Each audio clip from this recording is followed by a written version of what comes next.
Hey there. If you haven't heard about Anchor, it's the easiest way to make a podcast. Let me explain. It's free. I'll say that again. It's free. There are creation tools that allow you to record and edit your podcast right from your phone or computer.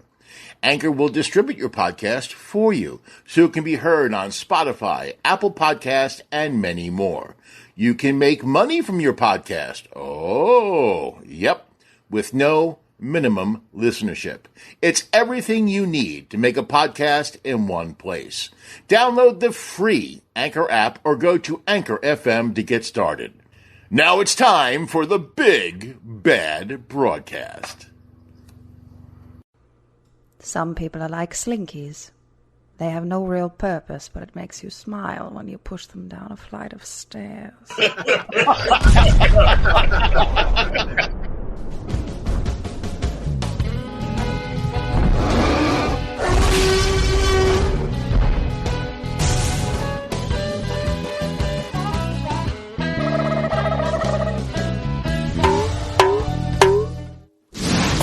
Good afternoon, Big Bad Broadcast, and I hope you're excited about being here as I'm pretending to be. And we got a great show for you today.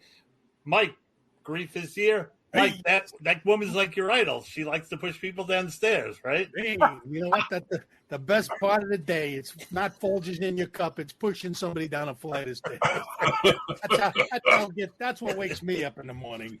And we have Joe Silky, our video extraordinaire, her mentalist. What is that? Your Bullwinkle? That was your Bullwinkle impression. Got it backwards. He's the mentalist, and we're reading his mind. I know. I knew he'd say that. That's right. And then we have Yoda, Craig Mitchell, the guy who has to do all the editing, who, I don't know, is probably playing a Star Trek game or something at the moment. I was trying to make Joe talk. You need little treats. Talk, Joe. Talk, Joe. I'm the George Harrison of the group. There you go. All right, now he's working. Hey, this just came across the desk. Some breaking news. Uh-oh, breaking. This is breaking news from the BBB radio headquarters. This is Ted Turning. Today, the long wait is over. The Big Bad Broadcast has found its newest cast member in a search that was on a par with the casting of Scarlett for the motion picture Gone with the Wind. This modern-day Cinderella search has been the largest in video podcast history. The Big Bad Broadcast World Headquarters is proud to welcome stand-up comedian, actor, writer, and artist Jann Karam. We all wish her the best of luck. And now back to our regular programming. Thank you, and have a nice day.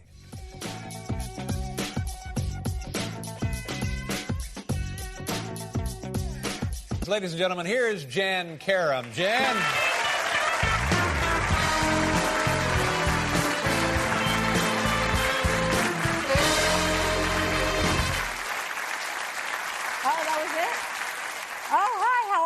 Good. I got spring hair. I just broke up with my boyfriend, and I've been pretty upset about it. So my therapist said, well, I should get a group of people together. It would help lift my spirits, make me feel better. So I would like to thank you all for showing up tonight. Thank you. We were together for 5 years. That's a long time, huh? 5 years. Actually, the whole thing was over about 2 weeks into it, but it's so hard to end a relationship, you know? Just let it go on and on. You're waiting for something to happen. You're thinking, well, maybe he'll die. Well, let's bring her on. Jann Karam. Now I know why I lost my dressing room. Welcome. Well, welcome to the show, Jann. Yay, thank you. So happy to be a part of this great Big Bad Broadcast. Plus one girl. Woo-hoo. It's so great to get more estrogen in here. Yeah. Now I don't have to carry the whole load. Okay. Right? Craig was a little upset. He wanted to be the only woman on the show. Yeah. I know. Now I get to share it. I get to share that responsibility. All right. Well, let's make us all equal boxes. Equal boxes? Equal boxes. I'm sorry. Hey. There we go. And let's today, all week long, I guess, I don't know if you want to watch it or not, the Olympics have been on TV 24 hours a day. And I'm illusion. That luge, man. That luge. You got anything about the luge? Because I did some studying on it. I just love the sound luge. It sounds like the mother-daughter conversation. Did you remember the luge today? You know that. Oh my god! I'm sorry, Jen. No. There's a woman here now. And you know the lube today. That's how. Do you know that luge is French for "I have no brains"? I mean, I read that seriously. They say it's one of the oldest sports. And it's like the sled is 25 pounds. You lay flat on your back. It goes 70 miles an hour. And I read that you steer it by flexing your butt muscles or your calves. I'd be good at That's how you steal it. Wow, really? That's it. And they say that you can become a luge driver in 48 hours. Wait, 70 miles per hour? Yeah, that goes around the bobsled run. Luge should stand for ice wedgie. That's it must have been invented by accident. Somebody fell down on a log and went down a hill, and they were like, they were drunk. Yeah. Obviously, they were drunk up in the Alps. Oh, hey, what's this? I'm going to go down on my back. People went, yeah, you're out of your mind. You're a loser. You're a loser. That's how it started. You're a loser, yeah. What a loser you are. I'm telling you, John, you know what I want? I want to see Olympic events for guys our age, like the standing up without farting event. That's impossible. I'll be right back. All right, we got He's been in for 10 minutes. We grossed her out. Look at that. She's grossed out already. Farting. All right. And, of course, right before you came on, Jen, he gave us a speech that we have a woman on the show now. And we should be more respectful. And it's not respectful. No, I'm acting out against authority. I apologize to anyone in advance. It's not respectful. It's not being 12. But that's okay. No, you got it. 12 is who you are. I don't want to take away your power shift. The power is shifting. The whole crazy thing about this Olympics are. There's a woman in the Olympics, and I think I can't think of her name now, but she's in 3 different events. She's in the giant. That's so funny you don't know her name, right? I don't know anyone's name, but I just watch, and I can't remember their name. They work so hard. Yeah, she's been in 3 events. She's in the giant downhill, the Super G, and all these other stuff. So she's won 3 gold medals in the past. This was her big moment. She skated to the first thing and skated out of the course. The second event, she skated out of the course. And she said, I've been doing this since the last time I skated out on 2 events, I was 16 years old. She goes, I'm devastated. And she's hysterical. So picture this as comedians. You guys do the worst show of your life in front of the biggest crowd you've ever done after working on the set for 20 years. And not only do you have to not the disgrace, but how bad you feel. Someone's got to stick a microphone in your face. How does it feel to have won 2 times in a row and now you're not even on the podium? It's like, shut up. Yeah, that'd be devastating. That's like your dad saying, I told you were going to lose. The pressure is, and then you got to wait 4 years to try again if you're young enough and if you get picked again. Yeah, and it's just they expect you, like, once you win gold medal once, you're going to win every year. Right. It's a lot of pressure, damn it. Well, I seriously think they should only give gold medals. Because, wait, Joe, say that again. You're one of those everyone gets it again, Joe. What I'm saying is they shouldn't have second and third place because in the real world, that's losing. There's only one winning. No, that's right. They should get gold participatory medals. Yeah, they should get participation trophies. That's hilarious. Winner, loser, and second loser. Right. Now speaking about losers, let's talk about curling. Curling, yeah. I got a video on curling for you. You do? Yep. You really? Yeah. Here it is. Okay. History of curling. I was at an Olympic event. What's next? Like Olympic flint napping? Let's show video.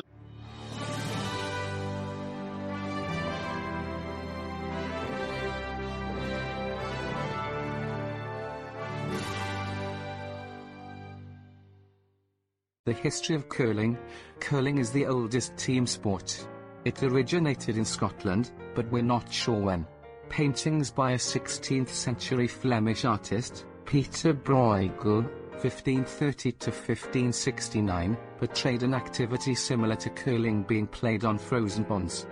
One of the best hypotheses is that two young men were called the Angus brothers. Some people say it was because they were both named Angus, but others say they were named the Svent brothers. Either way, they both worked for the Macaulay Stone and Broom Company. The story goes that they stopped at the Logan pub, a local watering hole, while they stayed a wee bit longer than they should. But they still had one more delivery to make, so they decided to take a shortcut across the frozen pond to save some time. Angus 1 took the heavy brick while Angus 2 carried the brooms. They are not gone 10 minutes when Angus 1 drops his stone and it heads to the thin part of the ice. Fearing that they would both fall in the pond, Angus 2 starts sweeping the ice near the stone as it was moving. Believe it or not, the stone does not break through the ice. A small crowd could watch the excitement with all the noise they made. Afterward, people started asking the name of that game the lads were playing. Angus 1 said it was no game.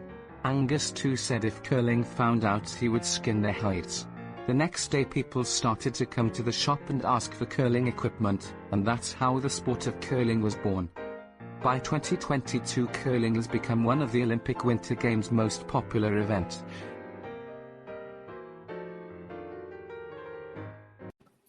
That's great. Wow. Sven and who? Now it makes sense. You got to do it in a kilt. Sven and who?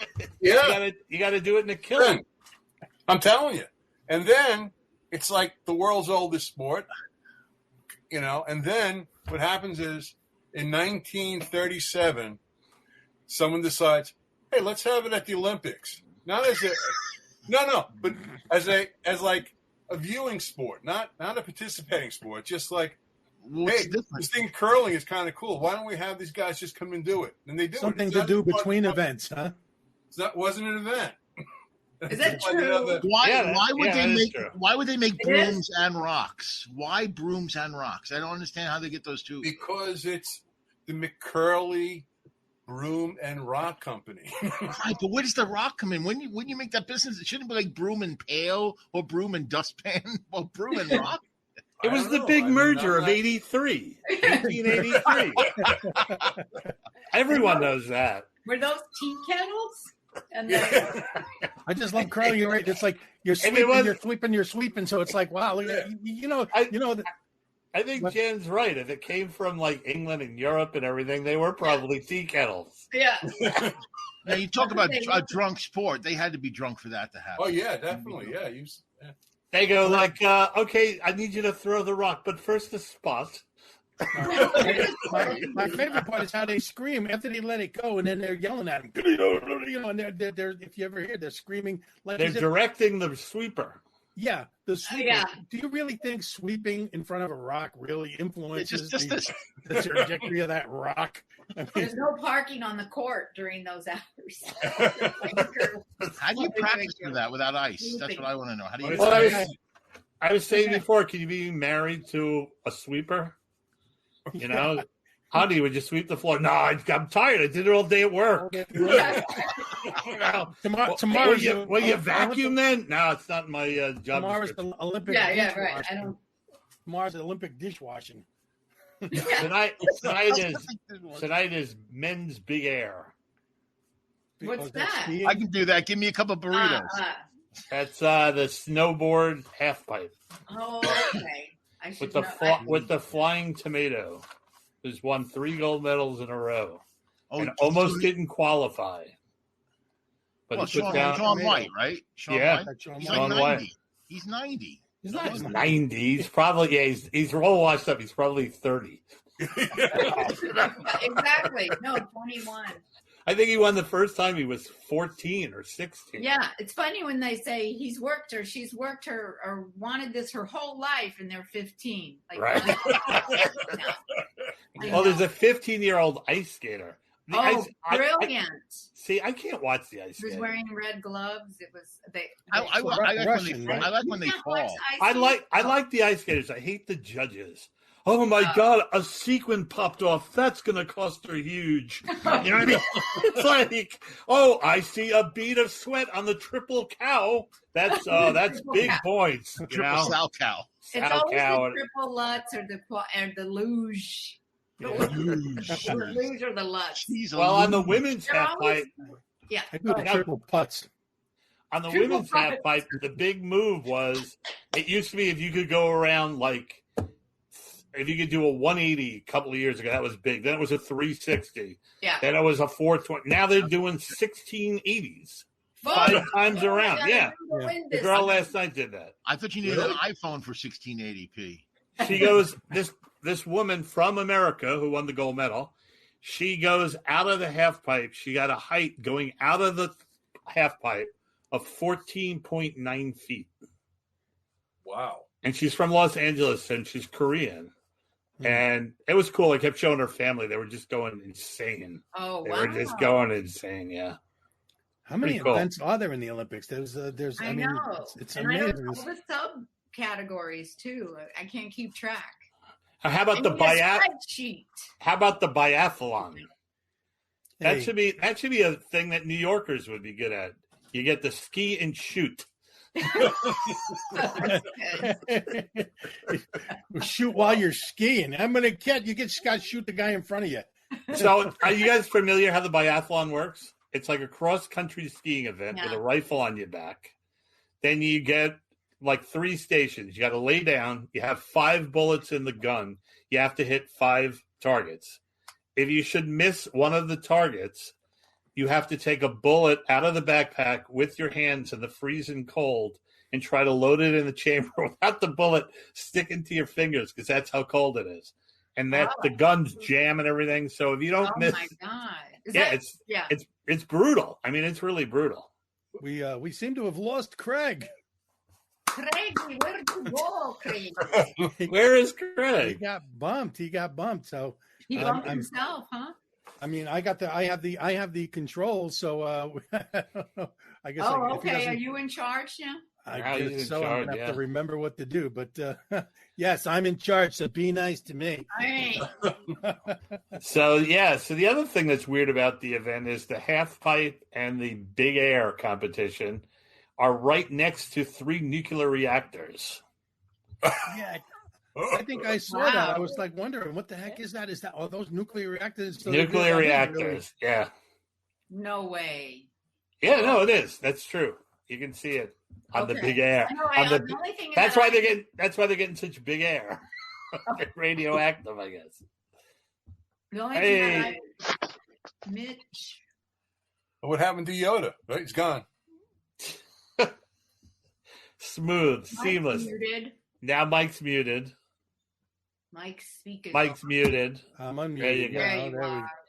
Seamless today. The only thing that I've watched is the ice skating, because it's so beautiful, and I just keep watching it over and over. The rest of I got to catch up on it. The other some more snaps. It is elegant and beautiful to watch, and John's right. It's I hate these announcers, because here's this, and they're doing this beautiful, elegant, and there's one little tiny thing, and they got to point. Oh, that's going to.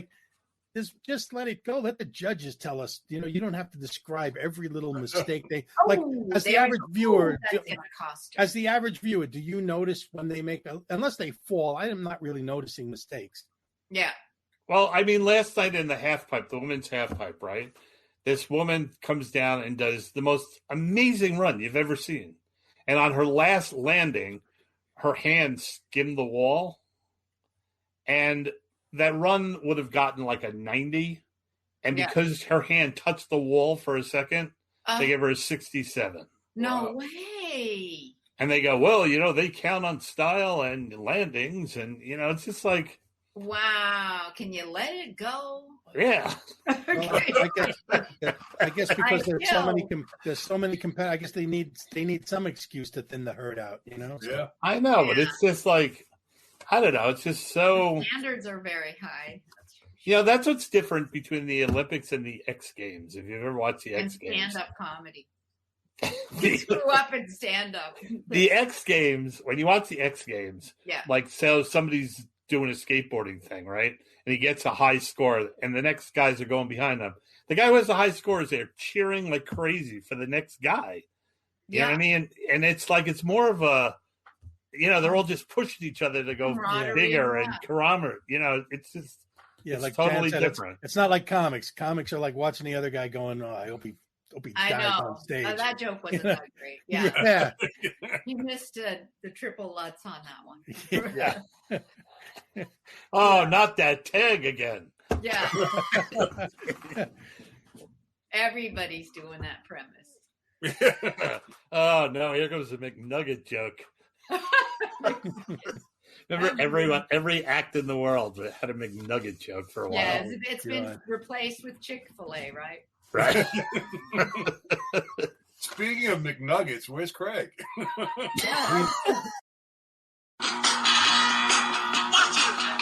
Hey, I think Craig is calling. Okay. Oh, all right. No. Put it on speaker, John. It is. Craig? Yeah, it's me. Oh, there he is. Craig, what happened? You disappeared. Well, there was some kind of weird explosion outside, and I lost all my electric. Oh, wow. What, was it outside in the neighborhood or in your building? I don't know. It sounded like it was in the building, too. It sounded really close by, but nothing shook or anything, but everything just went out, and there was like this electrical sparkling noise, like, that went on for about What was that noise again? Was it outside your building or in your apartment or in your pants? Okay. Oh, hey. Who's 12 years old now, Jan? I was gonna say that, but I figured it was. I would act like I was 12. I know. All right, so I guess you won't be joining us. Well, I'll tell you what.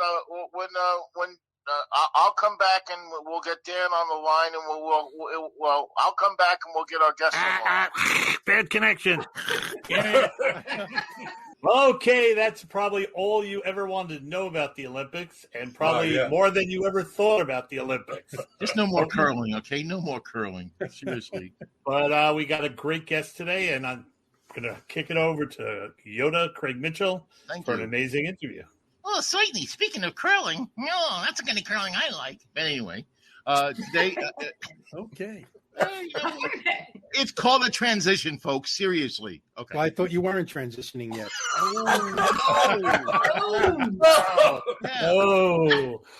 Yeah. Yeah. And when are you going to transition to funny? That's what I want to know. I think he's there. I think he's there already. Okay. Well, today's guest is a real treat. I'm lucky enough to call him a friend. If you watch TV in the past 30 years or movies, you know this gentleman. He has over 200 projects on his IMDb. That's quite a lot. One of the busiest actors in the business. He's an actor. He's a writer. He's a director. And I'm just thrilled to have him on here. And as a matter of fact, one of the roles which I remember him from most, and actually I make it a point to watch this movie at least once a year. The Late Shift from 1992. It's an HBO film.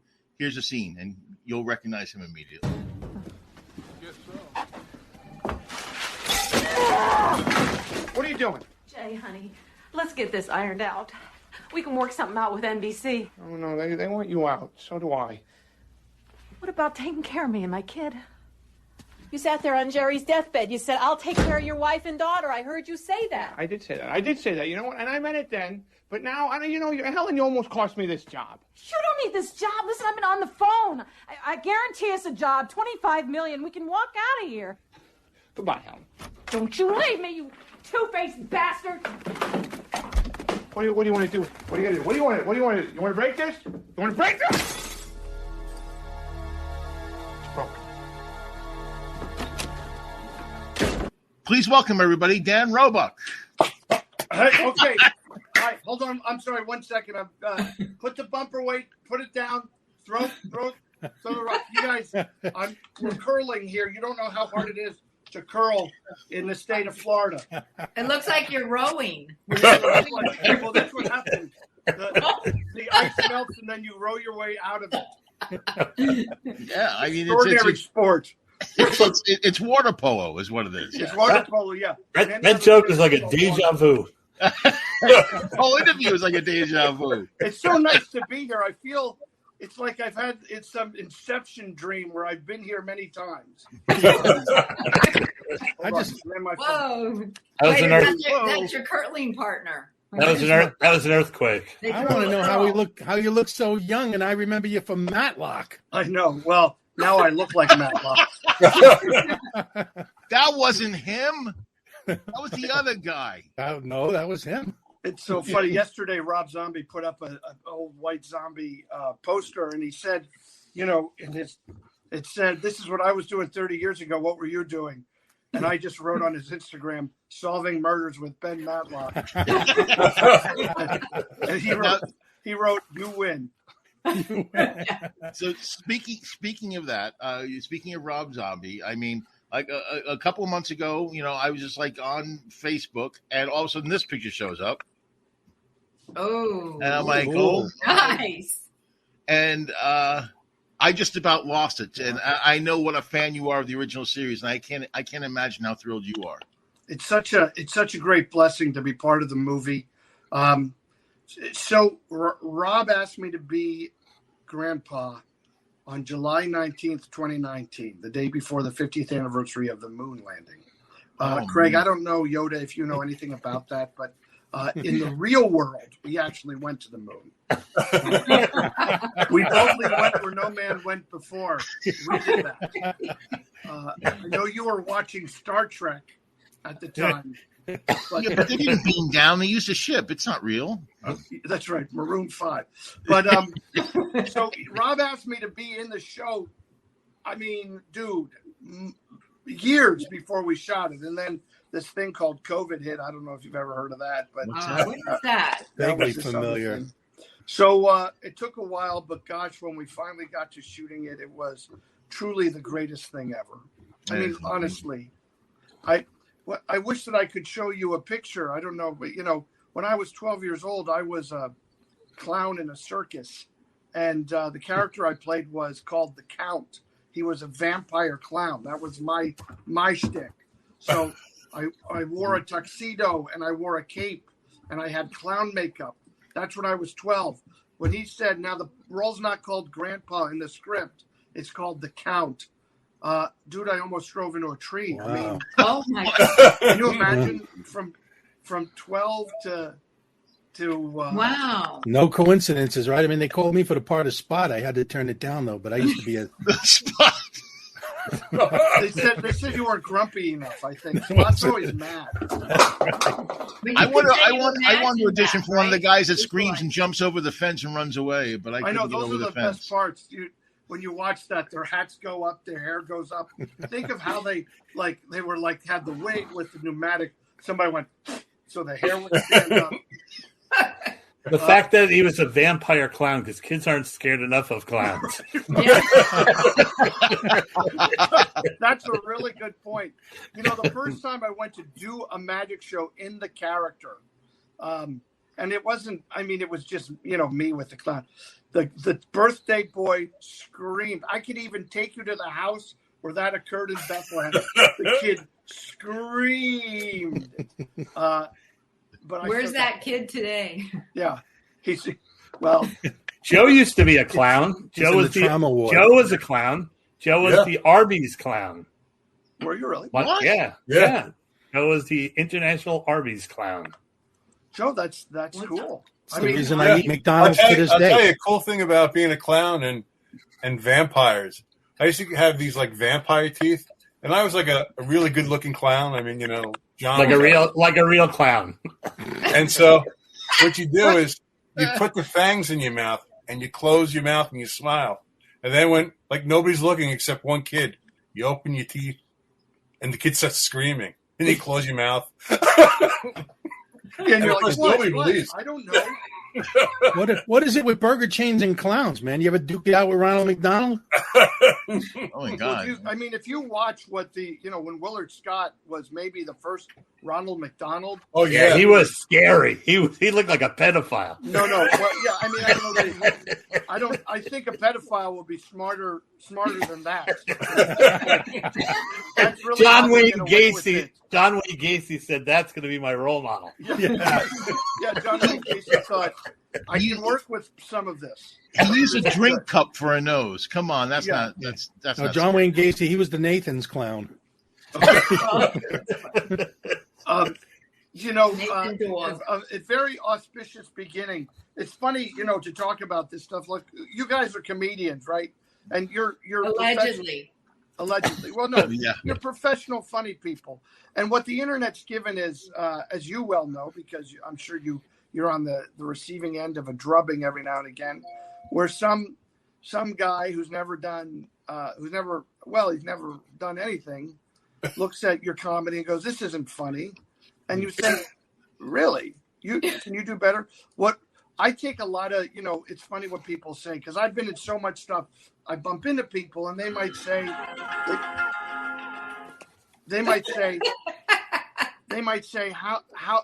do I know you? And I say, are you from Bethlehem? No. Are you from Burbank? No. Tampa? No. Well, I'm on TV. And they go, no, I never watch TV. Or they say worse when they say things like, gosh, you look so fat in person. Or the one that bugs the crap out of me is, oh, I see you in all those bit parts on TV. Bit parts. That's hilarious. You love that. I love when people go, oh, so how's that little career? How's your little that little acting thing, right? Yeah. Are you still acting? I had a guy was washing my car once, and the guy goes, I remember you. You used to star in movies in the 1980s. And I was like, brother, I starred in a movie last month. I don't know where you get. Yes, nobody can say that to you. You've had this incredible career. I mean, but what I'm just, if I'll get this out, they announced on Grandpa, some idiot on the internet says, this guy has no comedy experience whatsoever. Oh my God. Are you kidding? And you just think, did you just type my name into anything? Yeah. But we suffer that, don't we? I think it's funny. I've been doing comedy longer than Al Lewis was alive. Like Grandpa Munster. Did you see comedy? There's comedy for you. There you go. That's funny. We call that in my family, I'll do anything for $1. Which is like every actor in the world. Say that again? That's every actor in the world. Right, exactly. You're exactly right. So John Cryer, great guy, talented kid. We had so much fun doing that movie. And it's enjoyed such a resurgence lately. They showed it at the Arm & Hammer Museum, as a UCLA respective of Penelope Sphere's career.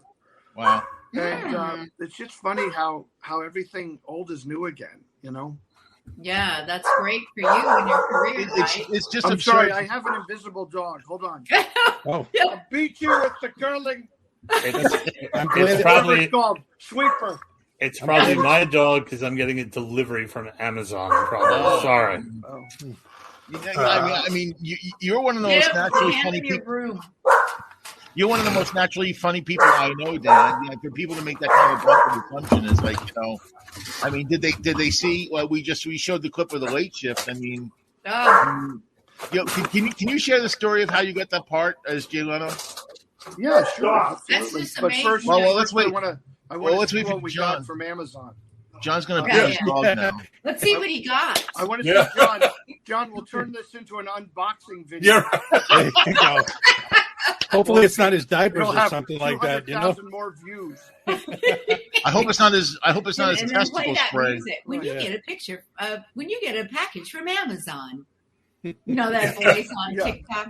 When you get a package from Amazon, what could it be? John's he's putting the Viagra next to the other Viagra.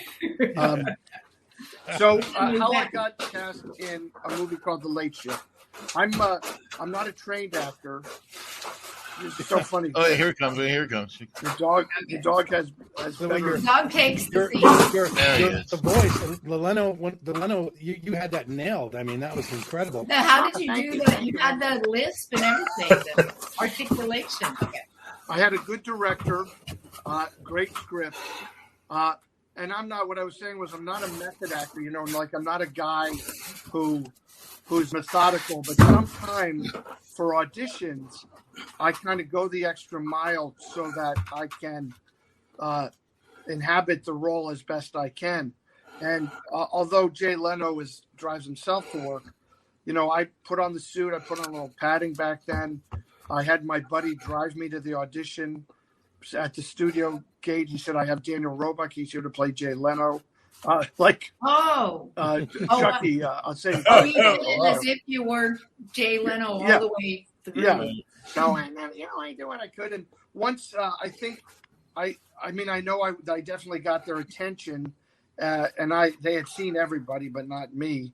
And once I got their attention, they sent home videos of Jay's interviews and that movie he did with Pat Morita.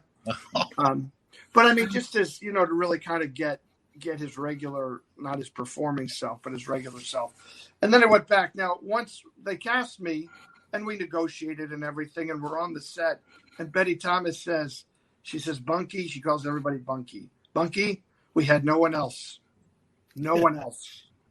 And I thought, couldn't we have had that conversation when we were negotiating?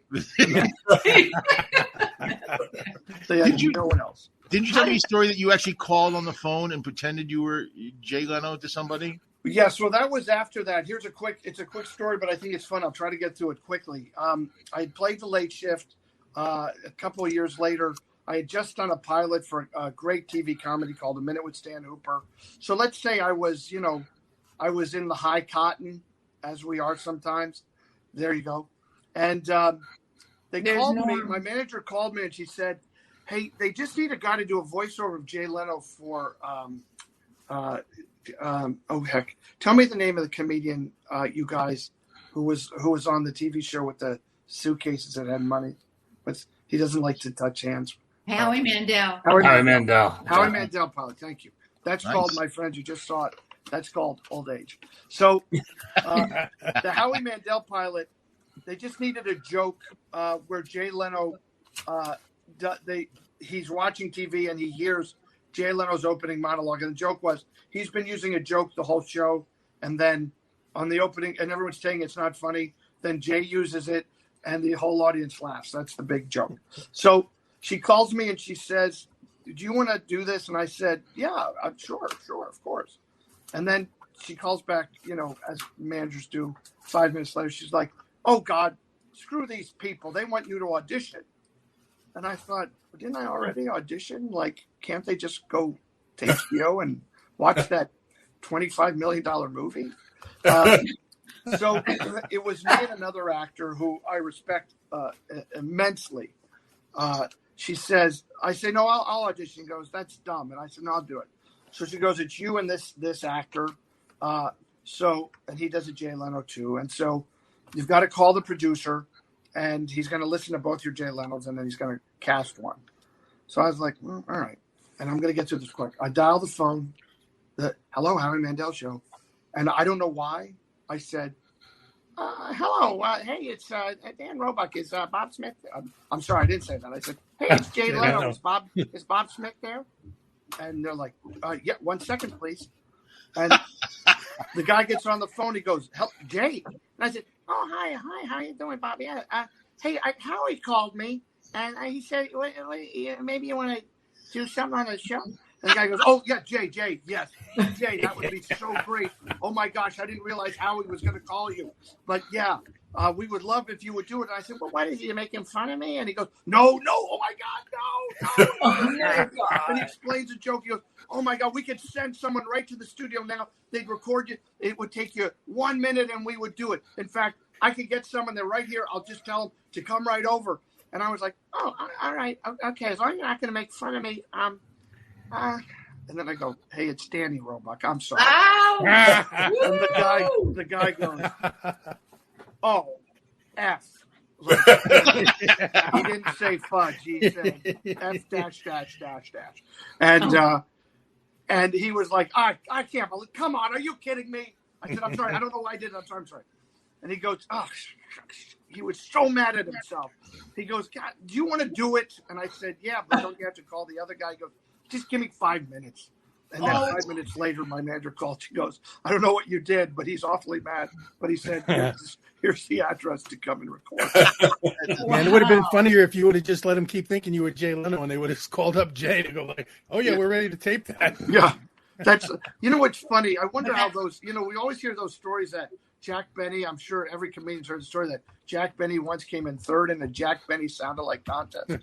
So, I mean, that's kind of a true like Hollywood thing is. And by the way, the guy, didn't have the graciousness to say, Jay, I got 2 actors who are willing to do it, and I'll have to tell them that we're going to use you instead if you don't mind. I'll like he didn't give 2 shits about Dan Roebuck or the other. I now realize why you have the career that you've had, because you're a humble man. You're a humble man. You said you had already done the movie and you're willing to audition, and that's the kind of humility I think that people really love.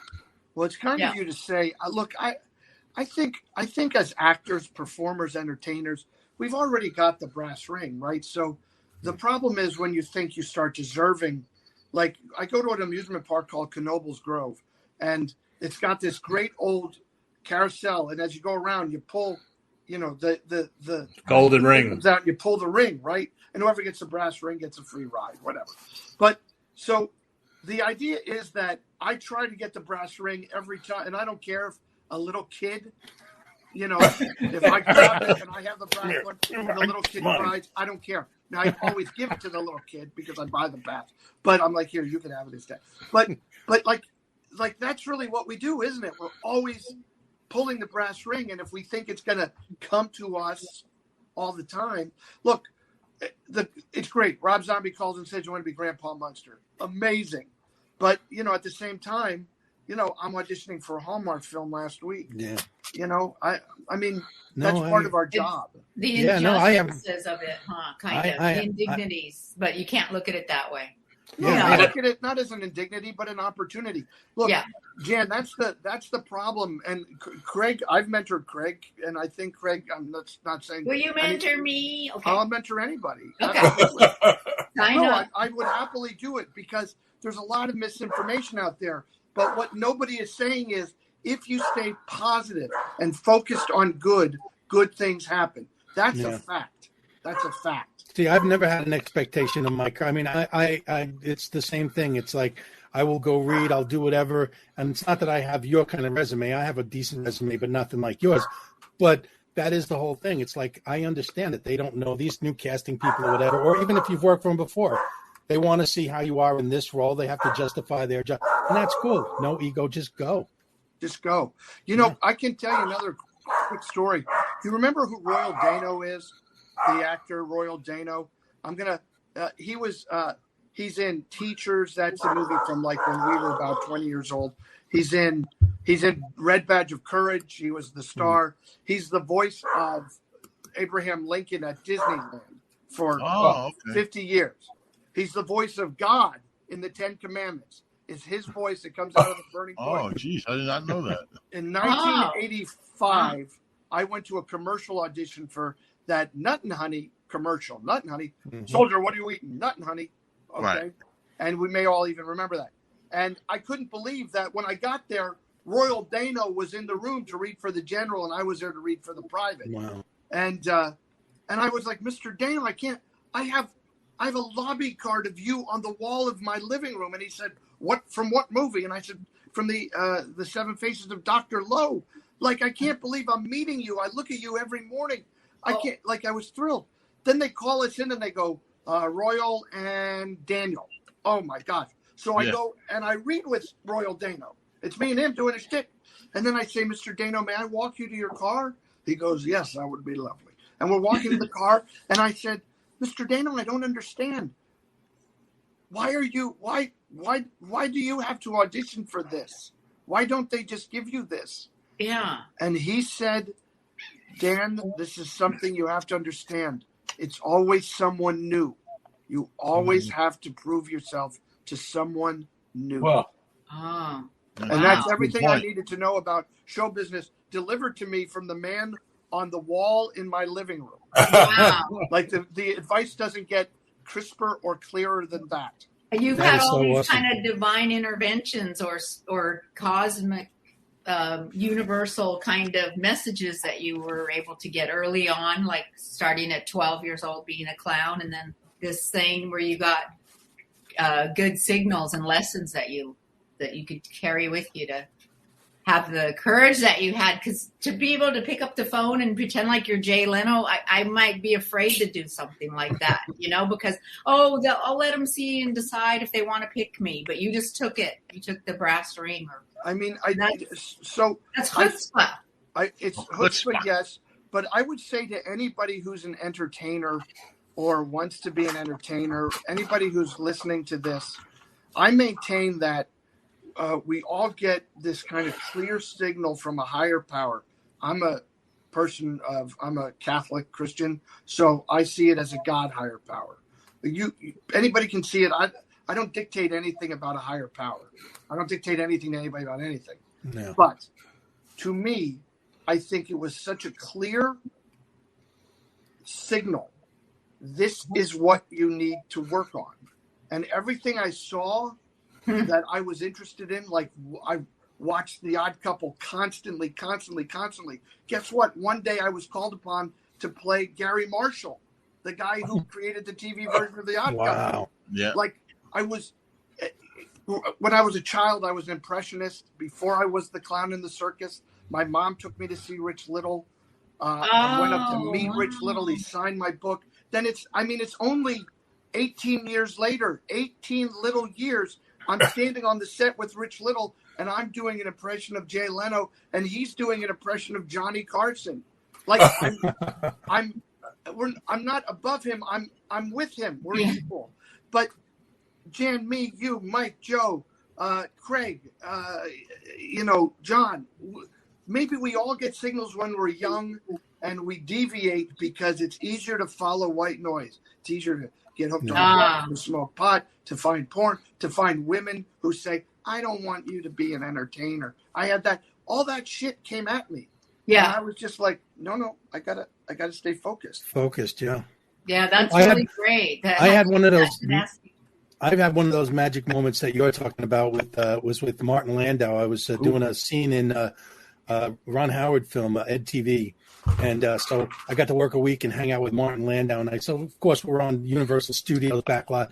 And I asked him, I said, give me some advice for a young. And he put his arm around me and he said, look around, man. He goes, look where you are. He goes, you don't need any advice. You're doing all right. Nice. And it just, to me, it's like, my heart was just so filled with it was just an amazing thing, Yeah, look where you are now. Well, see, you can. That's the bad thing, because comedians can take the most heartfelt, glorious, godly moment and just stab you and chew on the entrails right in front of you. Yeah. Well, I haven't had a chance to talk, but I just want to tell you, I loved you in Night Shift. And I know that we're way past that now, but I was waiting to get in late shift. But I was like, I can't. Yeah, you were great. You were really great in that movie. Especially for comedians. John, what did you get, man? What was the delivery? It wasn't your Depends, was it? Oh, okay. We know what that's for, John. I know that size. It was my protein shake. Oh, yeah. That's what you call That's it? what they call it. Okay. All right. I'm opening it up. I hope this is what it is. Does it bring all the boys to the yard? Come on. It's a protein shake. All right. Oh, okay. It's a Wow. protein shake. Giant The one he gets. The one that's the mix of. Here it looks like a big jar of Crisco. It's the mix of Prevagen and Viagra, so we can remember how to have sex. You know those Prevagen commercials, you guys? Do you know how they're always like, there's the guy in the pharmacy showing the lady the bottle? Wouldn't it be funnier if she was in the automotive section and he grabbed her arm and he walked her to the other? Like, wouldn't that be more effective? I think the commercial is funny enough itself, where it says, the active ingredient from jellyfish, known for their great memories. Wow. How did they figure that out? No, the jellyfish, you walk, you step on one and then you step on one 30 years later and he's like, my Uncle Herbert told me about you. But we're speaking about mentors and idols and stuff like that. But you've worked with so many great people that personally I admire too. In River's Edge, you worked. Dennis. Oh my God, Dennis Hopper. I mean, it's just unbelievable. Wow. And that's a great way. And was that your first feature, or? Well, that was my second film. My first feature was a comedy called Cave Girl. Oh, that's right. Teenage sex comedy with no teenagers, no sex, and it wasn't funny. That's great. So had all the elements. It was a triple threat. It was a triple threat to my career. Luckily, the people who cast River's Edge had not seen it. But hey, can I just go back 1 second to just comment one more second about look around you. You don't need my advice. Yeah. What Mark Landau was really saying was, you're in a moment that's really great, and you don't need a moment better than this at this moment. You know what I mean? Right. Yeah. He was saying, just enjoy what this is. Yeah. Because entertainers, actors, we're always looking, what's better? And you miss, and I've never been that guy. I will tell you that every moment on every set, I remember everything about working with Dennis Hopper. I remember everything about Cave Girl, everything about Dudes, everything about anything you put in front of me.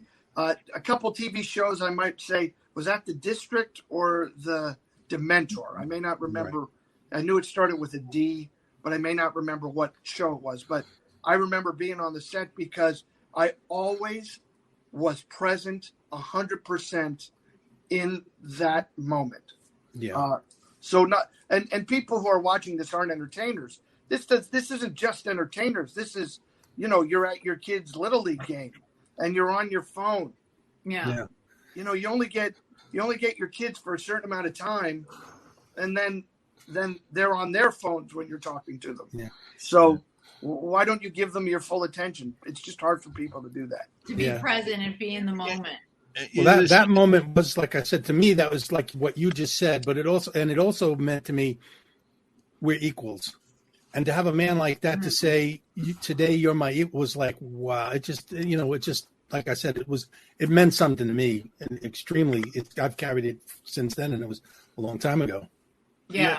In my case, I spent so much time, and Dan, I think you're familiar with this because we've had conversations.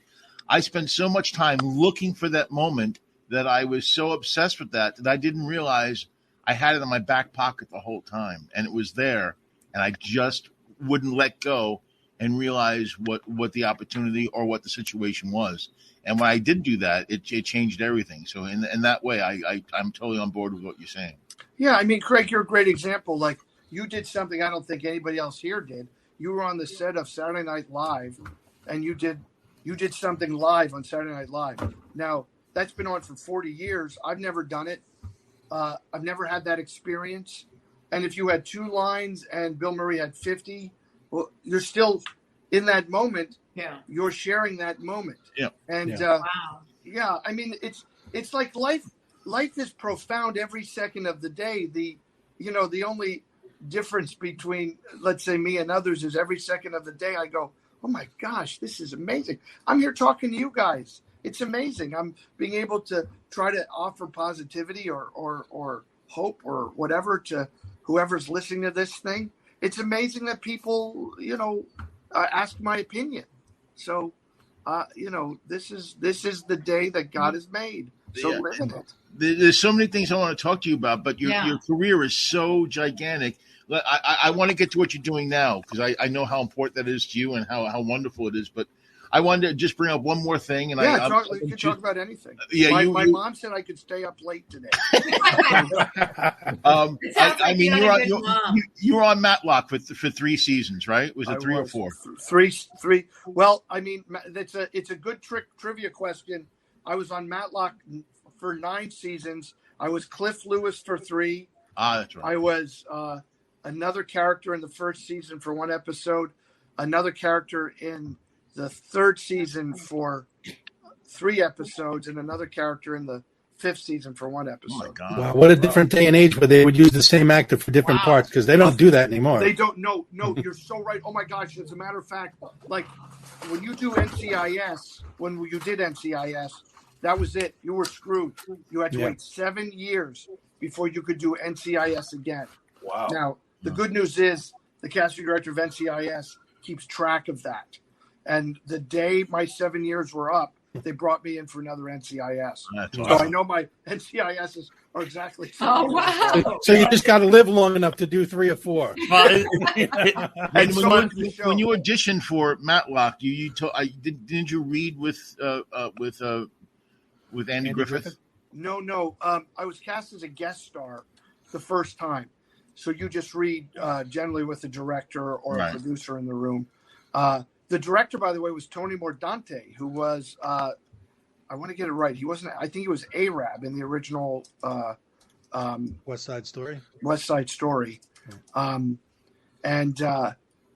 I thought he started looking at my resume when I started talking. And then, then they gave me the part. So the first day of shooting, they brought me to the set and they introduced me to Andy Griffith. And I literally said this. Oh. And Andy Griffith started walking away, and I finally spurted out. I just did no time for sergeants. And he stopped and he goes, "You didn't know? Where'd you do?" And I said, "Here in Glendale." And he goes, "Who'd you play?" And I said, I played Will Stockdale. He played Will Stockdale. And then I was like, he and I entered into this private experience that then he wanted to share with everybody. And he talked about, that's the play I did. And then we did a movie, a TV version, or we did a TV version, then a play, then a movie. And it was just unbelievable. And then when we were rehearsing, we marked the shots. And in the show, he says, "Here, this will give me a chance to show my film in Tampa Bay." There you go. Film Tampa Bay. In the show, and I can't really do it. When we were rehearsing, he said, "I have a pain here." I played a doctor, and he touched the side of his belly. So I have a pain here, and then we marked the rehearsal. Then when I came back to shoot the scene, when he said, "I have a pain here," he pointed below his belt line. It's absolutely true. So I did what a doctor would do. I grabbed his belt and I shoved my hand to where he pointed.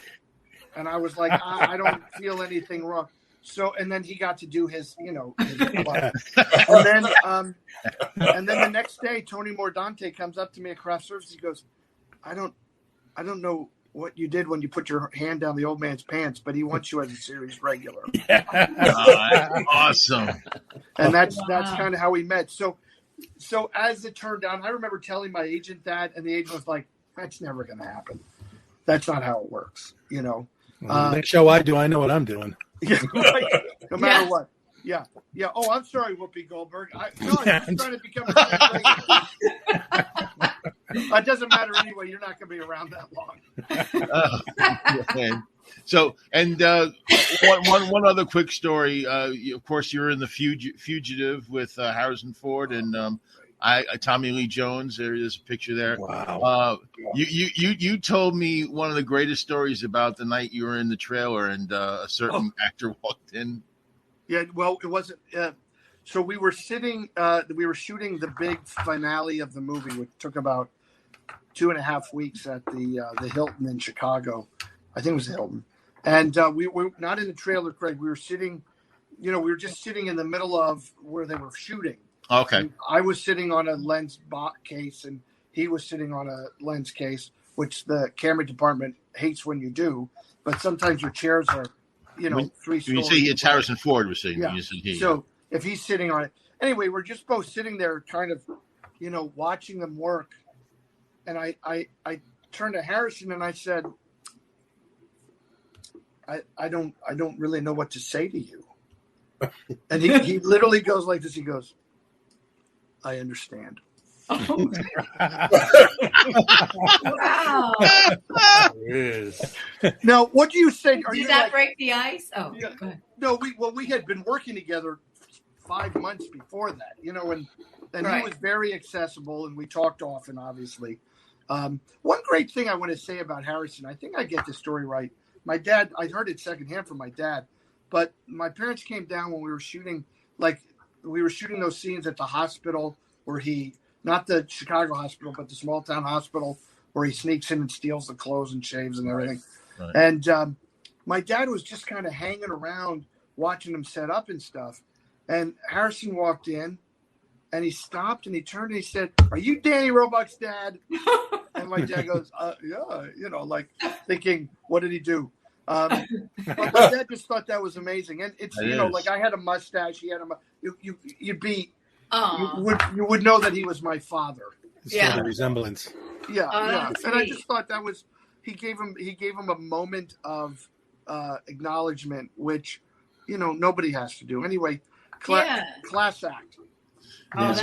So fill us in on what you're doing now, because now you have the movie Getting Grace, Lucky Louie, and also the Hail Mary that are coming out. That you're all now. I don't know if I know that you and Grace are directed. Your daughter Grace directed Lucky Louie.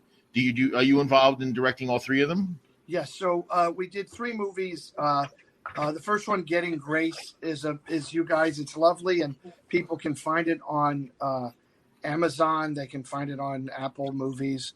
They can find it really anywhere. And it's about a teenage girl dying of cancer who goes into a funeral home to find out what's going to happen after she dies. But she ends up teaching the funeral director how to celebrate his life. So it is a life-affirming comedy. And I've just got amazing news. Just how these things happen sometimes. I don't know that we played many theaters initially when the film came out, but we're going to do something that I don't think people ever get to do. We're actually redistributing the film. So we're going to open in Ohio and in Florida in the next few weeks. It's such a good movie. I won't give away any spoils, but it totally wrecked me for a number of reasons. No. But it is a comedy. It's a comedy. But about death and dying, but it doesn't pull punches. And then we were going to make a movie called The Hail Mary, which I'll tell briefly is about a very funny nun who finds a guy who needs redemption, and to help him toward it, she cons him into creating a football team for her all-boys Catholic school. So that's The Hail Mary. We were going to make The Hail Mary. We announced it on March 11th, and then, of course, on March 12th, the meteor hit the world and the world stopped. So we ended up, I said to my daughter, let's do something else. So we made this Lucky Louie. We co-wrote, and then co-directed a great, sweet movie about an old retired cop who can't solve a 50-year-old bank robbery, and he teams up with his he teams up with his Bible study, which is comprised of 4 ex-convicts, and they try to figure out the robbery. At one point, the older guy goes in the hospital. He's out of the picture for a while, and the guy I play, we're trying to figure it out for him. And I say, well, why don't we just rob the bank again? And then, we'll know where the money went. That's great. So it's a really fun comedy. People could go to channelofpeace.org to learn about these movies. I'm literally making movies through a not-for-profit. I'm putting my money where my mouth is. I mean, mostly it's, we start with my money, and then we make these movies, and they're not hit you over the head Christian films. They're just good quality films. They're guys. It's entertainment. Right. That's what it is. Dan, did you write these movies? I said, did you write these movies? Are these movies that you wrote? Co-wrote Getting Grace, co-wrote Lucky Louie with my daughter Grace, and then wrote and so I produce, write, direct, and star in the movies. It's even cheaper when I do. The more work I do, the less money I spend. Just so you know, I work cheap. So if you need it. And the thing is, you went back to Bethlehem, your hometown, and you just got the entire community involved in these movies. It's just something I used to fantasize about when I was a kid. Someday I'm going to, but you actually went and did it. That's amazing. Well, it's I just do it alone. I have a lot of people who help me. And it's a good point you made, Jim, about you work cheap. That's good to know, because that's right around what we pay. But we go in the Lehigh Valley, and this town that I love, that's where I grew up. Lehigh Valley is Bethel, Allentown, Easton, and the ensuing area. And we go there and we work there, and we bring money in because we do spend money, and we give opportunity to local actors, which is very important to me. And we promote the area as a gorgeous area. So it's like win. There's no losing in any of it.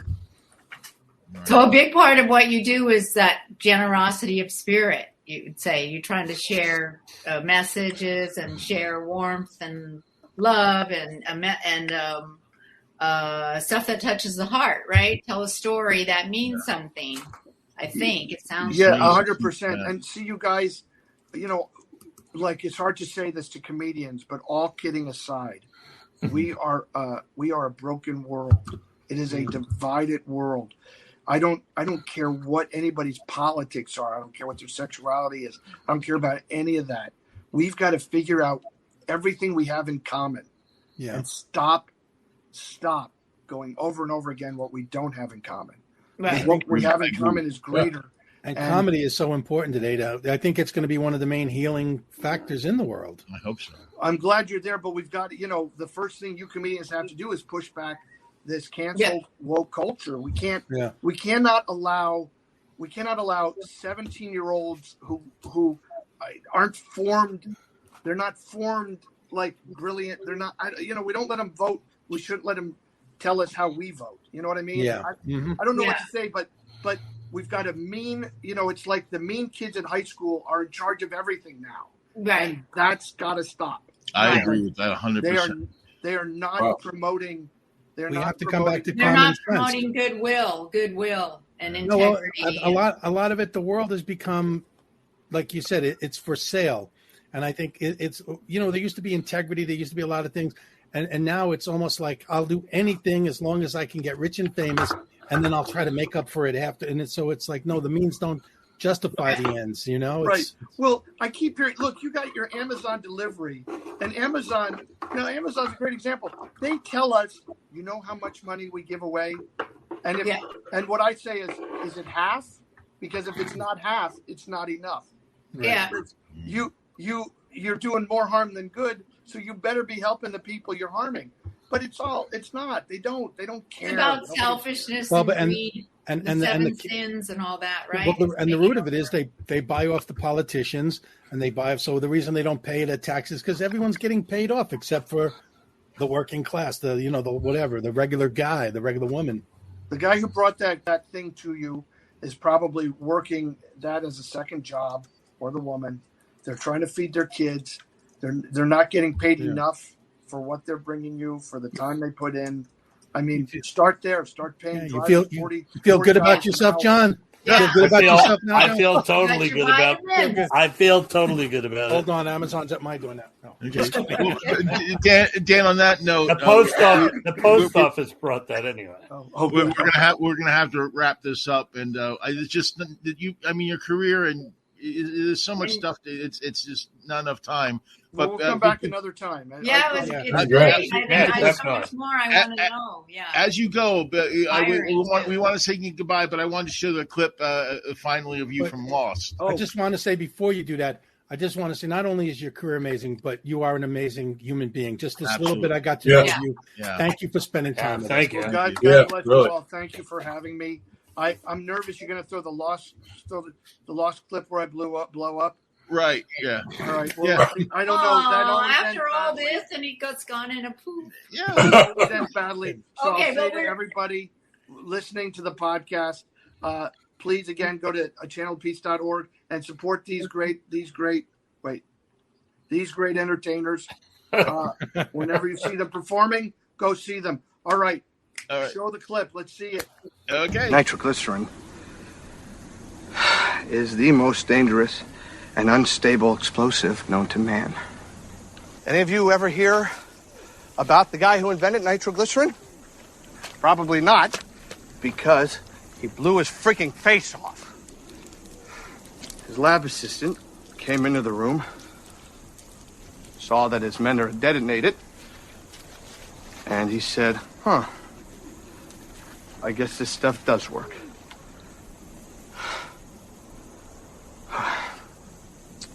All right, we're not going to take any more of this stuff than we need because nitroglycerin is extremely temperamental. So we...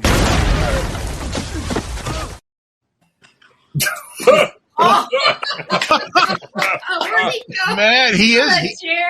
He is a method actor. Oh my God! Well, thanks, Dan. Wow, that was great, everybody. Daniel Roebuck. I haven't seen that since Daffy Duck. That's great. That was absolutely wonderful. Wow. So listen, that's our show for today. Yes, it is. And if you want to catch us, you can catch us on our Facebook page, The Big Bad Broadcast, or you can catch us on our website, www.thebbbbradio.com. And let's have a round of applause for our people. We have our newest member, Jann Karam. Yes. We have Mike Grief. Yes. We have Yoda, Craig Mitchell. We have Joe Silky. And we have me. And that was an amazing interview. It really was. And it was just like, I had so many questions. I just couldn't even. I know. You talked a lot. And it was great. Again, it was great. We need to have him back. Absolutely. Yeah. So, all right. Well, we'll be back with you again next week with another great guest. Yay. For now. Ciao, everyone.